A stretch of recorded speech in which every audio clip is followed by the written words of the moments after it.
கிறிஸ்து இயேசுவுக்குள்ளாக மீண்டுமாக உங்களை சந்திப்பதிலே நாங்கள் மிகுந்த மகிழ்ச்சி அடைகிறோம். கர்த்தர் நல்லவராக இருந்து அனுகூலமான மேன்மையான காரியங்களை நம்முடைய வாழ்க்கையிலே தேவன் செய்து வருகிறபடியினால் தேவனை நாம் ஸ்தோத்தரிப்போமாக. இதோ மகா மேன்மையான அவருடைய வாக்குத்தத்தங்களை ஆண்டவர் நமக்கு கொடுத்து அன்றாட வாழ்க்கையிலே நம்முடைய தேவைகள் அனைத்தையும் கிறிஸ்து இயேசுவுக்குள்ளாக பிதாவாகிய தேவன் அவருடைய அநாதி தீர்மானத்தின்படி சகலத்தையும் நேர்த்தியாய் செய்து வருகிறபடினால் எஞ்சியுள்ள நாட்களையும் கர்த்தர் அவிதமாகவே நடத்துவார் என்று சொல்லி நாம் நம்பிக்கையாக இருக்கிறோம். நாம் தொடர்ச்சியாக இதோ லூக்கா 15ஆம் அதிகாரத்தை மையமாக வைத்து கெட்டகுமாரனுடைய அந்த ஓமானத்திலிருந்து அநேக பாடங்களை நாம் படித்து வருகிறோம். முதல் 2 பிரசங்கம் கெட்டகுமாரனுடைய வாழ்க்கையின் அனுபவத்திலிருந்து நாம் கேட்டோம். பிற்பாடான 2 பிரசங்கங்களும் இதோ நம்முடைய தகப்பன் எவ்வளவு அன்பானவர் என்பதை அந்த ஓமானத்திலே ஆண்டவர் வெளிப்படுத்துகிறார் என்பதையும் விரிவாக நாம் பார்த்தோம். இந்த வாரமும் அடுத்த வாரமும் தொடர்ச்சியாக மூத்த குமாரனுடைய வாழ்க்கையை குறித்து நாம் சற்று ஆழமாக கவனிக்க போகிறோம். ஏனென்றால் இந்த ஓமானத்தை கிறிஸ்து சொன்னதனுடைய நோக்கமே பரிசேயர்களும் வேதபாரகரும் மனம் திரும்ப வேண்டும் என்பதற்காகவே. ஆதலால் சுயநீதியிலே இருந்த அவர்களை மீட்கத்தக்கதாக இந்த ஓமானத்தின் வல்லமையை புரிந்து கொள்கிறதற்கு ஏதுவாக ஒரு சிறு ஜெபத்துடன் தியானத்திற்குள்ளாக கடந்து போகலாங்களா? மகா வல்லமையும் கிருபையும் அன்பும் தயவுமுள்ள எங்கள் ஆண்டவரே, இந்த பரிசுத்தமான வேளையிலே உம்முடைய கரத்திலே எங்களை வைக்கிறோம். உம்முடைய ஆவியானவரை கொண்டு எங்களை நிரப்புங்கப்பா. எங்களுக்கு வேண்டிய ஜீவ வார்த்தைகளை நீங்க பரலோகத்திலிருந்து தாங்க. நன்மைகளை கிறிஸ்து இயேசுவின் மூலமாய் கேட்கிறோம் எங்கள் பரலோகத்தின் நல்ல பிதாவே, ஆமென். ஒரு தகப்பன் இருந்தார். அவருக்கு 2 குமாரர்கள் இருந்தார்கள். இந்த 2 பேருமே ட்வின்ஸ், ஒரே நேரத்தில் பிறந்தார்கள். இவர்கள் ஜெர்மனி நாட்டிலே வாழ்ந்து கொண்டு வந்தார்கள். இந்த தகப்பனாருடைய பேர் எட்வர்ட். இவருக்கு இந்த 2 பிள்ளைகள் மேல் மிகுந்த பாசம். அவர்களை எப்படியாகிலும் நல் வகையிலே வளர்க்க வேண்டும் என்று சொல்லி ரொம்ப ஞானமாக வளர்த்தார். ஆனால் அவங்களுடைய குடும்பம் ஒரு காரியத்தில் ரொம்ப கவனமாக இருந்தார்கள். அவங்க ஒரு விவசாய குடும்பம். அந்த விவசாயம் என்ன அப்படின்னா, இவங்க பல சாகுபடிகள் செய்திருக்கிறார்கள். ஆனால் அதில் குறிப்பாக இந்த வாட்டர்மெலன் என்று சொல்றோம் இல்லைங்களா, இந்த தண்ணிக்காய் இல்லை நீர்க்காய் என்று ஒவ்வொரு இடத்திலும் அதற்கு பல்வேறு விதமான பெயர்களை சொல்வார்கள். அப்படிப்பட்ட ஒரு விவசாய தொழிலை அவர்கள் செய்து கொண்டு வந்தார்கள். அதை தொடர்ச்சியாகவே அவர்கள் வருஷந்தோறும் செய்கிறது உண்டு. ஒரு 7வது தலைமுறையாக மிஸ்டர் எட்வர்ட் அந்த வேலையை செய்து கொண்டிருந்து இப்பொழுது 8வது தலைமுறையாக இதே தொழிலை அவருடைய பிள்ளைகளும் செய்ய வேண்டும் என்று சொல்லி சிறு வயதிலிருந்தே அந்த தொழிலை அவர்களுக்கு நன்றாக கற்றுக் கொடுத்து எப்படி விவசாயம் செய்ய வேண்டும், எப்படி விதைக்க வேண்டும், எப்படி அதை ஏற்ற வேளையிலே அறுவடை செய்ய வேண்டும் என்கின்ற ஞானத்தை எல்லாம் அவருடைய பிள்ளைகளுக்கு போதித்து வந்தார். சற்று இவருக்கு வயதானது நிமித்தமாக தன்னுடைய பணியை அவருடைய மகன்மார்கள் செய்வார்கள் என்று சொல்லி அவர்கள் கையிலே விட்டுவிட்டார். அதில் குறிப்பாக அவருடைய மூத்த மகன் இந்த தொழிலே அவன் கவனமாக இருந்தான். ஏன் அப்படின்னா, ஜெர்மனி நாட்டில் நிறைய பேர் விவசாய தொழிலை விட்டுட்டு என்ஜினியராகவும் டாக்டராகவும் பல்வேறு விதமான தொழிலுக்கு பணம் கிடைக்கிறது என்று சொல்லி போனார்கள். ஆனாலும் இந்த ஒரு குடும்பம் மாத்திரம் இந்த ஒரு தொழிலை நாம் விட்டுவிடக்கூடாது என்று தொடர்ந்து அவர்கள் செய்து கொண்டே வந்தார்கள். திடீரென்று ஒரு நாள் அங்கு ஜெர்மனி நாட்டிலே ஒரு தீர்மானம் எடுத்தார்கள். அந்த தீர்மானம் என்ன அப்படின்னா, நாட்டில் நிறைய விவசாயம் குறைஞ்சிருச்சு. நிறைய பேர் விவசாய நிலத்தை விற்க ஆரம்பிச்சிருக்கிறாங்க. அதனால் இதை குறைக்க வேண்டும், அநேக விவசாயிகளை உற்சாகப்படுத்த வேண்டும் என்று சொல்லி ஒரு பரிசு திட்டத்தை ஜெர்மனி நாட்டிலே அறிவித்தார்கள். அந்த அறிவிப்புக்கு பிற்பாடு என்ன செய்தாங்க அப்படின்னா, நிறைய சயின்டிஸ்டை அங்கெங்கேயும் அனுப்பி ஆய்வாளர்களையும் அனுப்பி நீங்கள் போய் தேசம் முழுவதுமாக தொடர்ச்சியாக தலைமுறையாக ஒரே தொழிலை, எந்த ஒரு விவசாயமா இருந்தாலும் பரவாயில்ல, யார் அதிக தலைமுறையாக செய்து வருகிறார்களோ அவர்களுக்கு நாட்டிலே ஒரு பெரிய விருது கொடுத்து பணத்தொகையும் அவர்களுக்கு அதிகமாக கொடுப்போம் என்று சொல்லி ஒரு 10 பேரை அனுப்பினார்கள். இவர்கள் ஜெர்மனி நாட்டு முழுவதுமாக போனார்கள். 2 தலைமுறை, 3 தலைமுறை அல்லது 4 தலைமுறை, மேக்சிமமா 5 தலைமுறை ஒரு தொழிலை செய்து, அதாவது விவசாயத்தில் ஏதோ ஒரு விவசாயம் அதை செய்து பிற்பாடு அவருடைய பிள்ளைகள் எல்லாம் நிலங்களை விற்று அவர்கள் வேறு வேலைக்கு போயிருந்திருக்கிறார்கள். ஆனால் இவர்களை ஆச்சரியப்படுத்தின விஷயம் என்ன அப்படின்னா, இந்த எட்வர்ட் ஐயாவுடைய 2 மகன்மார்களும் ரொம்ப வைராக்கியமாக 8வது தலைமுறையாக இந்த கோசாப்பழம் அல்லது தண்ணீர்காய் என்று சொல்லுகிறோமே, இந்த வாட்டர்மெலன் ஃபார்மிங் ஒர்க்கை அவங்க ரொம்ப வருஷமாக செய்து கொண்டது நிமித்தமாக இவங்களுக்கு இந்த அவார்டை கொடுக்க வேண்டும் என்று சொல்லி இந்த 10 நிபுணர்களும் தீர்மானித்து அதை அரசாங்கத்திற்கு தெரியப்படுத்தினார்கள். அரசாங்கமும் சந்தோஷப்பட்டு இவர்களே அதற்கு பாத்திரர் என்று சொல்லி இவங்களுக்கு ஏற்ற நாள்ல அந்த கிஃப்டை கொடுப்போம், அந்த விருது வழங்குவோம் என்று சொல்லி அவர்கள் அண்ணன் தம்பி 2 பேரையும் கூப்பிட வேண்டும், அவருடைய தகப்பனாரையும் கூப்பிட வேண்டும் என்று சொல்லி கவர்மெண்ட் ஆசைப்பட்டாங்க. இந்த ஒரு நல்ல விஷயத்த இந்த 10 நிபுணர்களும் போய் அப்பாட்ட சொன்னாங்க. அப்பனா அந்த எட்வர்ட் ஐயா கிட்ட. அவர் ரொம்ப வயசானவராக இருந்தார். அவர் அப்படியே உட்கார்ந்து கொண்டிருந்த போது, ஐயா, உங்களுக்கு ஒரு நல்ல செய்தி வைத்திருக்கிறோம். நீங்கள் 7வது தலைமுறையாக இந்த தொழிலை செய்து முடித்து உங்களுடைய மகன்மார்களையும் நீங்க நல்லா வளர்த்திருக்கிறீங்க. அவங்க நீங்க செய்தது போலவே இந்த தொழிலை மிக நேர்த்தியாக செய்தபடினால் இவங்களுக்கு விருது கொடுக்கிறோம் என்று சொன்னதும் அவங்க என்ன நினைச்சாங்க, அப்பா ரொம்ப சந்தோஷப்பட்டு பரவாயில்ல, நம்முடைய பையங்களுக்கு விருது கிடைக்க போகுது என்று அவர் ரொம்ப ஆனந்தப்படுவார் என்று எண்ணினார்கள். ஆனால் அவருடைய முகத்துல சந்தோஷமே இல்லை. அவர் சற்று சோகமாகவே இருந்தார். அவரிடத்திலே கேட்டார்கள், ஐயா, ஏன் நாங்கள் ஒரு நல்ல செய்தி சொல்லி இருக்கிறோமே, நீங்கள் சந்தோஷப்படாமல் இப்படி கவலையாக இருக்கிறதற்கான காரணம் என்ன என்று அவரிடத்திலே கேட்டபொழுது, இப்போ விளைந்த ஒரு பழத்தை என் கையில கொண்டு வாங்க அப்படின்னு சொல்லி அவர் சொன்னார். இந்த வாட்டர்மெலனை கொண்டு வந்து அவருடைய கையிலே கொடுத்தார்கள். அவர் கையிலே வாங்கினார். பழம் மிகவும் சிறியதாக இருந்தது. ஏன் அப்படின்னா அவர் விவசாயம் பண்ண நாட்களிலே பெரிய பழம் சுவையாக இருக்கும், மிகவும் இனிப்பாக இருக்கும். ஆனால் அது இப்பொழுது மிகவும் சிறிதாக இருந்ததே. நீங்கள் ஊர் மக்களிடத்திலே இந்த பழத்தை குறித்து நீங்கள் கேட்டீர்களா என்று சொல்லி கேட்டபொழுது, ஆம், நாங்கள் கேட்டோம். ஒரே ஒரு இதுதான் டிஃபரன்ஸ் தான் சொன்னாங்க. நீங்க இந்த வேலையை செய்த பொழுது பழம் ரொம்ப இனிப்பாக இருக்கும், அது இன்னும் பெரிதாக இருந்தது என்று ஒரு குறை மாத்திரம் தாங்க ஐயா சொன்னாங்க. மற்றபடி எல்லாமே நல்லா இருக்கிறது என்று சொன்னார்கள். என் பையன் கிட்ட கேட்டீங்களா, ஏன் இந்த பழத்தோட சைஸ் குறைஞ்சிச்சு, அதனுடைய இனிப்பு தன்மை ஏன் குறைந்தது என்று அவனிடத்திலே கேட்டீர்களா என்று அங்கு இந்த சயின்டிஸ்டையும் நிபுணர்களையும் பார்த்து கேட்டபொழுது அவங்க இல்லை என்று சொன்னார்கள். அவரிடத்திலே கேளுங்கள் என்று சொன்னபொழுது மூத்த பையன் வந்தான். நான் எங்க அப்பா எனக்கு என்ன கற்றுக் கொடுத்தாரோ அதன் போலவே நான் செய்தேன். ஒருவேளை மழை காரணமாக இருக்கலாம் அல்லது நிலத்தின் தன்மை மாறி இருக்கலாம் என்று சொல்லி மூத்தவன் சாக்கு போக்கு சொல்ல ஆரம்பித்தான். ஆனா அப்பா சொன்னாரு, இதோ அவன் உண்மையாக என்னை பின்பற்றி இருப்பானே என்றால் அதனுடைய பழத்தின் சுவையும் அல்லது அதனுடைய சைஸும் குறைஞ்சு இருக்காது என்று சொல்லி அவருடைய சாட்சியை சொன்னார்.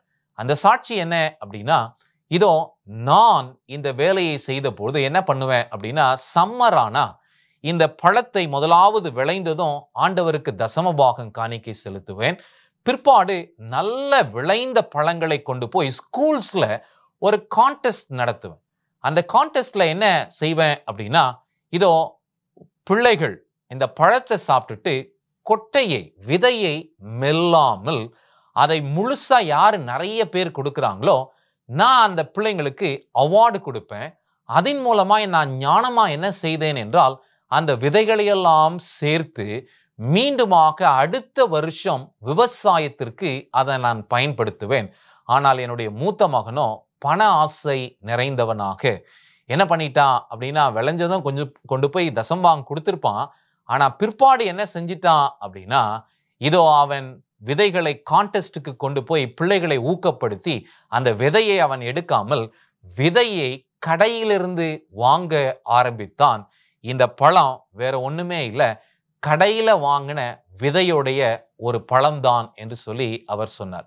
எனக்கு அருமையான தேவனுடைய பிள்ளைகளே, இந்த ஓமானத்தை ஏன் இன்றைக்கு நாம் பார்க்கிறோம் என்றால், இதோ இந்த ஓமானத்திலே ஆண்டவர் பரிசேயர்களையும் வேதபாரகரையும் குறிக்கிறதற்கு ஏதுவாக மூத்த குமாரனை குறித்து சொல்லுகிறார்.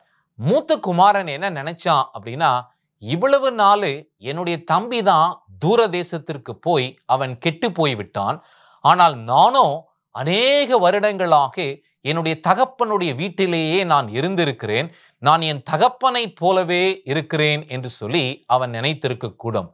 ஆனால் இளையவன் வீட்டிற்கு திரும்பி வந்தபொழுதுதான் மூத்தவனுடைய நிஜ குணம் வெளிப்பட்டது. அவன் மன்னிக்காதவனும் அவன் கோபப்படுகிறவனும் அவன் எரிச்சல் அடைகிறவனும் இதோ அவன் சுயநலம் நிறைந்தவனும் சுயநீதி நிறைந்தவனுமாக காணப்பட்டான். எனக்கு அருமையான தேவனுடைய பிள்ளைகளே, ஒருவேளை நாம கூட யோசிக்கலாம், நான் ரொம்ப வருஷமா சபைக்கு போகிறேன், ரொம்ப வருடமாக நான் வேதாகமத்தை வாசிக்கிறேன், நான் ரொம்ப வருடமாக கிறிஸ்தவனாக இருக்கிறேன் என்று சொல்லி நாம் மேன்மை பாராட்டலாம். ஆனால் இந்த நாளிலே ஆண்டவர் நம்மிடத்திலே ஒரு கேள்வியை கேட்கிறார். மெய்யாகவே நாம் அதிகமான நேரத்தை நம்முடைய தகப்பனோடும் நம்முடைய தேவனோடு நாம் செலவிடுவோமே என்றால் நாம் யாரை போல் மாற வேண்டும்? இந்த மூத்த குமாரன் அப்பாவோடு உண்மையாகவே அவன் அத்தனை வருஷம் அவன் உறவு கொண்டிருப்பானே என்றால் அவனுடைய குணமும் அப்பாவுடைய குணம் போல அன்பானவனாக இருந்திருக்க வேண்டும். அவன் சுயநலமற்றவனாக இதோ மனம் திரும்பி வந்த தம்பியை ஏற்றுக்கொள்ளுகிறதற்கு ஏதுவான மனப்பக்குவம் அவனுக்குள்ளாக இருந்திருக்க வேண்டும். ஆனால் அந்த மனப்பக்குவம் அவனுக்குள்ளாக இல்லாத நிமித்தமாக அவன் கோபப்பட்டு எரிச்சல் அடைந்த அனுபவத்தை நாம் பார்க்கிறோம். இந்த லூக்கா 15ஆம் அதிகாரத்தை நாம் கீழாக கவனிக்கும் பொழுது இதிலே ஆண்டவர் பரிசேயர்களுக்கும் வேத பாரகர்களுக்கும் உணர்த்துகிறதற்கு ஏதுவாக இதோ நீங்கள் இன்னும் மனம் திரும்பாமல் தேவனுடைய ராஜ்யத்திற்கு வெளியிலே இருக்கிறீர்கள், ஆனால் இதோ உலகத்திற்குள்ளாக துரோகம் செய்து பல்வேறு விதமான பாவங்களிலே அகப்பட்டவர்கள் யோவான் ஸ்நானகனுடைய பிரசங்கத்தை கேட்டு மனம் திரும்புதலுக்கு ஏதுவாக பாவ மன்னிப்புக்காக ஞானஸ்தானம் பெற்று தேவனுடைய ராஜ்யத்திலே பிரவேசிக்கிற இவர்களை பார்த்து நீங்கள் இதோ பொறாமை கொள்ளுகிறீர்கள் என்று சொல்லுகிறதற்கு ஏதுவாக இந்த ஓமானத்தை ஆண்டவர் காண்பித்தார். ஒருவேளை நீங்க பாருங்களேன், இந்த ஓமானத்தை ஆண்டவர் இளையகுமாரன் மனம் திரும்பி வந்ததோடு நிறுத்தி இருப்பாரு அப்படின்னா இந்த ஓமானத்துல யாரு ஹீரோ ஆயிருப்பா அப்படின்னா மூத்த பையன்தான். ஏன் அப்படின்னா இவன் அப்பாவோடையே இருந்தான், அப்பா சொன்னதையெல்லாம் செய்தான், அப்பாவுக்கு இசைவா இருந்தது போல இருந்திருக்கும். ஆனால் எனக்கு அருமையான தேவனுடைய பிள்ளைகளே, நம்முடைய தேவன் யார் அப்படின்னா வெளிப்புறமாக மாத்திரம் நம்மை கவனிக்கிறவர் அல்ல, உட்புறங்களை உள்ளந்திரியங்களை ஆராய்ந்து அறிகிற தேவனாக இருக்கிறார். ஒருவேளை உலகத்தார் இந்த மூத்தவனை பார்த்து என்ன சொல்லியிருப்பாங்கன்னா, இவனை மாதிரி கீழ்ப்படிதல் உள்ள பையன் வேற யாருமே இருக்க முடியாது என்று சொல்லி இந்த மூத்தவனை அவர்கள் புகழ்ந்திருக்க வேண்டும், இவன் புகழ்ச்சிக்குரியவனாக இருந்திருக்க வேண்டும். இளையவன் தான் அவன் தவறி போய்விட்டான், அப்பாவை தூஷித்து போனான் என்று கெட்ட பெயர் அவனுக்கு வந்திருக்கும். ஆனால் நல்ல பேரோடு இருந்த இவனுக்குள்ளாக துர்க்குணங்கள் மறைந்து இருந்தது. இந்த துர்க்குணங்கள் என்ன அப்படின்னா வேற ஒண்ணுமே இல்லை, கோபம், எரிச்சல், வீண் வைராக்கியம், பழிவாங்கும் உணர்வு. இவைகள் ஒரு கிறிஸ்தவனுக்குள்ளாக இருக்குமே என்றால் உண்மையாகவே அவன் மனம் திரும்பவில்லை என்பதுதான் உண்மையாக இருக்கிறது. இந்த ஓமானத்தினுடைய கடைசி பகுதிக்கு நாம் வரும்பொழுது இதோ இவன் வேலையை முடித்துவிட்டு எப்பொழுதும் போல திரும்பி வருகிறான்.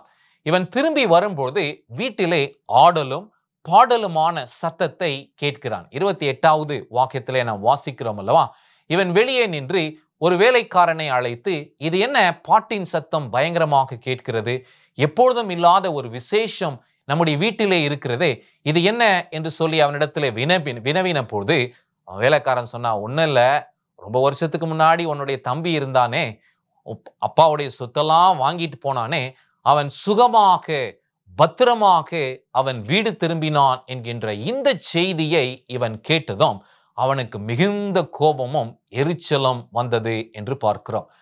இதுல என்ன ஒரு நல்ல விஷயம்னா, அப்பா ஓடி போய் அவனை அழைத்த விதம், அவனை முத்தம் செய்த விதத்தை சொல்லவில்லை. ஒருவேளை இந்த வேலைக்காரன் சொல்லியிருப்பான்னா வந்த கோபத்திற்கு அண்ணன் அப்படியே திருப்பி வேகமா வெளியே போயிருந்திருப்பான். ஆனால் இப்பொழுது கோபப்பட்டவன் வெளியிலே நிற்கிறான். வீட்டின் வாசலுக்குள்ளாக நான் பிரவேசிக்க மாட்டேன், இதோ அபாத்திரனாகிய என்னுடைய தம்பியை என் தகப்பன் எப்படி ஏற்றுக்கொள்ளலாம் என்று சொல்லி ஒரு வீண் வைராக்கியத்திலே அவன் நிற்கிறதை நாம் பார்க்கிறோம். எனக்கு அருமையான தேவனுடைய பிள்ளைகளே, நாம் உண்மையாகவே கிறிஸ்துவோடு இருப்போமே என்றால் கிறிஸ்து எல்லாரையும் மன்னித்தது போல நாமும் நமக்கு விரோதமாய் பாவம் செய்தவர்களையும் மன்னிக்கிறதற்கு நாம் தயங்க மாட்டோம். ஆனால் இந்த மூத்தவன் அவனுக்குள்ளாக பொறாமை இருந்தது, பெருமை இருந்தது, சுயநலம் இருந்தது என்பது எப்போ தெரிய வந்தது அப்படின்னா, இதோ அபாத்திரனாகிய தம்பி திரும்பி வந்து அன்புள்ள அப்பா அவனை ஏற்றுக்கொண்ட பொழுதுதான் என்று பார்க்கிறோம். இன்றைக்கு மிக முக்கியமாக நாம் கவனிக்கிற வேத பகுதி என்ன அப்படின்னா 2 கொரிந்தியரின் புத்தகம் 7ஆம் அதிகாரம் அதிலே 1வது வாக்கியம். இந்த வாக்கியத்திலே பவுல் சொல்லும்போது இப்படிப்பட்ட வாக்குத்தத்தங்கள் நமக்கு உண்டாயிருக்கிறபடினால் பிரியமானவர்களே 2 வார்த்தையை சொல்றார்.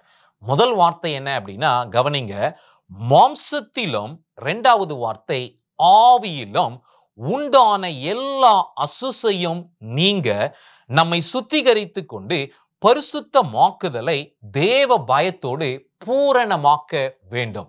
நாம் இரட்சகராகிய இயேசு கிறிஸ்துவின் 2ஆம் வருகைக்கு காத்திருக்கிறோம். இந்த 2ஆம் வருகைக்கு காத்திருக்கும் தேவனுடைய பிள்ளைகள் 2 விதத்திலே சுத்திகரிக்கப்பட்டிருக்க வேண்டும். ஒன்று என்ன அப்படின்னா மாம்சத்தில் உண்டான அசுசை. இந்த இளைய குமாரன் எதிலே கெட்டு போனான்? இதோ அவன் மாம்ச கிரியைகளிலே அகப்பட்டான். உலக பிரகாரமான காரியங்களை செய்தான். கெட்ட நண்பர்களோடு சேர்ந்தான். வேசிகளோடு தன்னுடைய பணத்தையும் தன்னுடைய சரீரத்தையும் அவன் கெடுத்து கொண்டான். அது மாம்சத்தினால் உண்டான அசுசை என்று பார்க்கிறோம். ஆனால் வீட்டிலேயே இருந்த இந்த மூத்த குமாரன் தனக்குள்ளாக இருந்த அந்த பெருமை, சுயநலம் அவனுக்குள்ளாக மறைந்திருந்தது அவனுக்கு தெரியவில்லை. அபாத்திரனாகிய தம்பி திரும்பி வந்தபொழுதுதான் அவன் ஆவியிலே தீட்டுப்பட்டவனாக காணப்படுகிறான். எனக்கு அருமையான தேவனுடைய பிள்ளைகளே, இந்த கோவப்படுறது, இந்த எரிச்சல் அடைகிறதை எல்லாம் யார் கொண்டு வரா அப்படின்னா சத்ரு கொண்டு வருகிறான். இதோ முதல் குடும்பம் ஆதாம் ஏவாள், அவர்களுக்கு பிறந்த 2 பிள்ளைகளுக்குள்ள என்ன பிரச்சனை? அதுல குறிப்பாக காயின், அவனுடைய பிரச்சனை என்ன அப்படின்னா கோபம், எரிச்சல், வீண் வைராக்கியம் தான். இதுதான் அவனை தேவனிடத்திலிருந்து பிரித்து தூரமாக கொண்டு போன ஒரு காரியம் என்று பார்க்கிறோம். இந்த கடைசி நாட்களிலே வாழ்கிற நீங்களும் நானும் நம்முடைய சபையிலும் சரி அல்லது நம்முடைய வீட்டிலும் சரி யாராகிலும் நமக்கு விரோதமாக எதையாகிலும் பேசியிருந்தாலோ செய்திருந்தாலோ அல்லது நம்முடைய பெற்றோருக்கு விரோதமாக நம்முடைய உடன் பிறந்தவர்கள் செய்திருந்தாலும் அவர்களை மன்னிக்கத்தக்கதாக நீங்களும் நானும் அழைக்கப்பட்டிருக்கிறோம் என்பதை மறந்து போகக்கூடாது. குறிப்பாக வேதாகமத்தில் பிலமோனு என்கின்ற ஒரே ஒரு நிருபம் தான், ஒரே ஒரு அந்த இதுல சாப்டர்ல பவுல் ரொம்ப அழகா பரிந்து பேசுகிறார். இந்த பரிந்து பேசுதல் யாருக்காக அப்படின்னா ஒனேசுமு என்று சொல்லக்கூடிய ஒரு வீட்டிலே வேலை செய்த ஒரு வேலைக்காரன் எஜமானிடத்திலிருந்து பணத்தை திருடி விட்டு அவன் போய்விட்டான். இவன் பிலமோனிடத்திலே வேலை செய்தவன். அந்த நாட்களில் எல்லாம் கிரயத்திற்காக வேலைக்காரர்களை வாங்குகிறது உண்டு. அப்படி வாங்கப்பட்ட இவன் இதோ அவருடைய எஜமானுக்கு தெரியாமல் கொஞ்சம் பணத்தை எடுத்துக்கொண்டு அவன் தலைமறைவாகி விட்டான். ஆனால் தலைமறைவானவன் தேவனுடைய திட்டத்தின்படி யாருடைய கையிலே வந்து மாற்றான் அப்படின்னா பவுல் கையில. பவுல் சிறைச்சாலையில் இருந்தபொழுது இவனுக்கு வேத பாடம் கொடுத்து மனம் திரும்புதலுக்கு ஏதுவாக இவன் புதுப்பிக்கப்பட்ட பொழுது இவனுக்காக பரிந்து பேசும் ஒரு கடிதத்தை இதோ பிலமோனுக்கு எழுதினார். அந்த பிலமோனிலே சொன்ன வார்த்தையை நாம் கவனிப்போம். ஒரே அதிகாரம்தான். 25வது வாக்கியத்தை சொல்லும்போது நம்முடைய கர்த்தராகிய இயேசு கிறிஸ்துவின் கிருபை உங்கள் ஆவியோடு கூட இருப்பதாக. ஏன் இந்த வார்த்தையை அப்படி சொல்றார்? உண்மையாகவே தேவனுடைய கிருபை நம்மேல் இருக்குமே என்றால் நம்முடைய மாம்சம் மாத்திரமல்ல, நம்முடைய ஆவியும் சுத்திகரிக்கப்படும். இந்த கிருபையின் வல்லமை அப்படிப்பட்டது. இளையகுமாரனுக்கு கிருபை கிடைத்தது நிமித்தமாக அவன் மனம் திரும்பினான். மாம்சத்திற்குரிய கிரியைகளை அவன் ஒழித்தான். அவன் அழிக்கிறதற்கு ஏதுவாக என்னுடைய அப்பா பிள்ளையா நான் மாறுவேன், அப்பாவுடைய வீட்டிலேயே நான் இருப்பேன் என்று சொல்லி அவன் திரும்பி வந்த அனுபவத்தை நாம் பார்க்கிறோம். ஆனால் எனக்கு அருமையான தேவனுடைய பிள்ளைகளே, நிறைய பேர் நான் பைபிள் படிக்கிறேன், நிறைய பிரசங்கத்தெல்லாம் நான் கேட்கிறேன், இதோ என் ஆண்டவருக்கு நான் உண்மையா இருக்கிறேன், சபையை விட்டு நான் வெளியே போனதே இல்லை, நான் சபைக்குள்ளேயே இருக்கிறேன் என்று சொல்லி இதோ தகுதியில்லாத தேவனுடைய பிள்ளைகள் சபையிலே சேர்க்கப்படும் போது பாஸ்டர்ட்ட போய் சண்டை போடுவாங்க. பாஸ்டர், இந்த ஆளுக்கு எப்படி நீங்க ஞானஸ்தானம் கொடுத்தீங்க? இந்த ஆளை எப்படி நீங்க சபையில சேர்க்கலாம்? அவருடைய பழைய வாழ்க்கை எப்படி தெரியுங்களா என்று சொல்லி விவாதம் செய்கிற கிறிஸ்தவர்களை இன்றைக்கு நாம் பார்க்கிறோம். மெய்யாகவே நான் மன்னிக்கப்பட்டிருக்கிறேனே என்றால் எனக்கு விரோதமாக பாவம் செய்கிறவர்களையும் நான் மன்னிப்பேன். தகுதி இல்லாதவர்களை தேவன் மன்னிக்கிறது போல நீங்களும் நானும் மற்றவர்களை மன்னிக்கிறது மிகவும் அவசியம். இந்த ஓமானத்தினுடைய கடைசி பகுதி என்ன அப்படின்னா, அப்பா இப்ப யாரோடு போராடுகிறார் என்றால் இதோ மூத்த பையனிடத்திலே வெளியே வந்து, ஏன்பா தம்பி மேல உனக்கு அவ்வளவு ஒரு பகை? இதோ அவன் வேறு விதமாய் போனவன் தான், ஆனால் இப்பொழுது மரித்திருந்த அவன் உயிரோடு திரும்பி வந்து விட்டானே, அவனை நாம் ஏற்றுக்கொண்டு கொண்டாட வேண்டும் அல்லவா என்று சொல்லி பேசுகிற ஒரு அனுபவத்தை பார்க்கிறோம். நீதிமொழிகள் 10:12 வாசிக்கும் பொழுது, பகை விரோதங்களை எழுப்பும், அன்போ சகல பாவங்களையும் மூடும் என்று வேதத்திலே வாசிக்கிறோம். எனக்கு அருமையான தேவனுடைய பிள்ளைகளே, தேவன் நம்முடைய இருதயத்திலே அன்பை ஊற்றும் பொழுது நாம் தேவனுக்குரிய பிள்ளைகளாக நாம் மாறுவோம். எளிதாக மற்றவர்களை மன்னிப்போம். ஒரு சிறுவனுக்கு பிரச்சனை இருந்துச்சு. அவனுக்கு இருந்த பிரச்சனையே என்ன அப்படின்னா, ரொம்ப நல்ல பையன், அவனுக்கு எந்த ஒரு பேட் ஹேபிட்ஸும் கிடையாது, ரொம்ப நல்ல பையன். அவனுடைய டீச்சர்ஸ் எல்லாமே அவனை ரொம்ப புகழ்வாங்க. அப்படி புகழப்பட்ட ஒரு பையன் தன்னுடைய குறையை ஒரு நாள் உணர்ந்தான். அந்த குறை என்ன அப்படின்னா, சக மாணவர்கள் ஏதாச்சும் அவனை சொல்லிட்டா இவனுக்கு கோபம் எங்கிருந்து தான் வருமோ தெரியல, பயங்கரமா கோபம் வந்து அவர்களிடத்துல கோபமாய் பேசி விடுவான். இவன் பார்த்தான், சரி நம்முடைய வாதியார்கிட்ட போய் தனியா ஒரு நாள் சொல்லுவோம், என்னுடைய பிரச்சனை இதுதான் சார், இதுக்கு என்ன வழி பண்ணணும் அப்படின்னு அவர்கிட்ட கேட்போம் அப்படின்னு சொல்லிட்டு இவன் ஒரு நாள் தன்னுடைய ஆசிரியரை தனியாக போய் அணுகினான். ஆசிரியரே, என்னப்பா எதுக்காக வந்த என்று சொல்லி அவனை கேட்டார். அவன் பேர் ஜேம்ஸ். ஜேம்ஸ் சொன்னான், சார் எல்லா பசங்களும் என்னை ரொம்ப நல்ல பையன்னு சொல்றாங்க சார், அது உண்மைதான் சார், நீங்க கூட நிறைய டைம் என்னை ரொம்ப புகழ்ந்திருக்கிறீங்க சார், ஆனா சார் எனக்கு அப்பப்போ திடீர்னு கோவம் இல்லை சார், எப்பவுமே கோவம் வருது சார், எப்பயாச்சும் கோவம் வந்தா கூட பரவாயில்ல சார், ஆனா எப்போ பார்த்தாலும் எனக்கு கோவமா வந்துட்டு இருக்கு சார் அப்படின்னு சொல்லி வாதியார்ட்ட சொன்னான். வாதியார் சொன்னார், சரிடா நீ கோவம் வருதுன்னு சொல்றியே, இப்ப கோவப்படு அப்படின்னார். அவன் சொன்னான், சார் இப்ப எப்படி சார் கோவம் வரும், இப்பெல்லாம் கோவமே வரல சார் அப்படின்னு சொல்லி சொன்னான். அவர் சொன்னார், டே இப்பதான் நீ கொஞ்ச நேரத்துக்கு முன்னாடி வந்து சொன்ன, அடிக்கடி எனக்கு கோவம் வருதுன்னு சொன்னேன், இப்ப கோவப்படுறா, நான் தான் சொல்றேன்ல அப்படின்னு சொன்னதும் அவன் சிரிச்சான். சார் இல்ல சார் கோவமே வரல. வாதியார் வேகமா அவனை அரைஞ்சார், அவன் கோவப்படணும்னு சொல்லிட்டு. அவன் அறையும் வாங்கிட்டு, சார் நீங்க என்னதான் அரைஞ்சாலும் எனக்கு சிரிப்பு தான் சார் வருது அப்படின்னு சொல்லி வாதியாரை பார்த்து சிரிச்சுக்கிட்டே இருந்தான். வாதியார் சொன்னாரு, டே இப்ப நீ சொல்லு, கோவம் அடிக்கடி வருதா அல்லது எப்பயாச்சும் வருதா? அவன் சொன்னான், சார் உண்மையிலே எப்பயாச்சும் தான் சார் வருது, யாராச்சும் எனக்கு தீமை செய்து அல்லது எனக்கு விரோதமா எதா பேசினாதான் சார் எனக்கு கோவம் வருது, மற்றபடி இல்லை சார். அவர் சொன்னாரு, எப்பயாச்சும் ஒரு டைம் வருது இல்லை இந்த கோபம், இது உன்னுடைய குணம் கிடையாது, இது சாத்தானுடைய குணம், அதை விட்டுவிடு, நீ நல்ல ஜெபம் பண்ணு, ஆண்டவர் உனக்கு உதவி செய்வார் என்று சொல்லி இந்த சிறுவனை அனுப்பிவிட்டாராம். ஆம், எனக்கு அருமையான தேவனுடைய பிள்ளைகளே, நாம் எல்லா விஷயத்திலும் 99 விஷயத்துல நம்ம நல்ல பரிசுத்தவானா இருக்கலாம், ஆனா மற்றவர்களை மன்னிக்கிறதற்கு ஏதுவாக இறங்காமல் நாம் இன்னும் கோபத்தோடும் வீண் வைராக்கியத்தோடும் இருப்போமே என்றால் கிறிஸ்துவ வாழ்க்கையிலே நற்குணங்கள் நமக்குள்ளாக வராது, பழிவாங்கும் உணர்வுதான் இருக்கும். இதோ மற்றவர்களை பார்க்கும் பொழுது அவர்கள் மேல் எரிச்சல் அடைகிறவர்களாக இருப்போம். ஆனால் தேவன் நம்மை அழைத்திருக்கிறார், அன்போடு நாம் வாழ வேண்டும். அன்பை பிரதிபலிக்கிறதற்காகவே தேவன் நம்மை அழைத்திருக்கிறார். நம்முடைய தேவனோடு நாம் உறவு கொள்வோமே என்றால் அவருடைய சாயல் நமக்குள்ளாக வர வேண்டும். இந்த மூத்தவன் அப்பாவோடு இத்தனை வருஷம் இருந்தான் அப்படின்னா அதற்கு அடையாளம் எப்படி? அப்பா மன்னித்தது போல நானும் என் தம்பியை மன்னிக்கிறேன் என்று சொல்வானே என்றால் அதற்காகவே தேவன் காத்திருக்கிறார். இந்த பிரசங்கத்தினுடைய தொடர்ச்சியை அடுத்த வாரத்திலும் நாம் கேட்போம். நீங்களும் அடுத்த வாரத்திலே எங்களை சந்திக்கும்படியாக ஜெபத்தோடு காத்திருப்பீர்கள் என்று நாங்கள் நம்புகிறோம். கர்த்தர் உங்களை ஆசீர்வதிப்பாராக.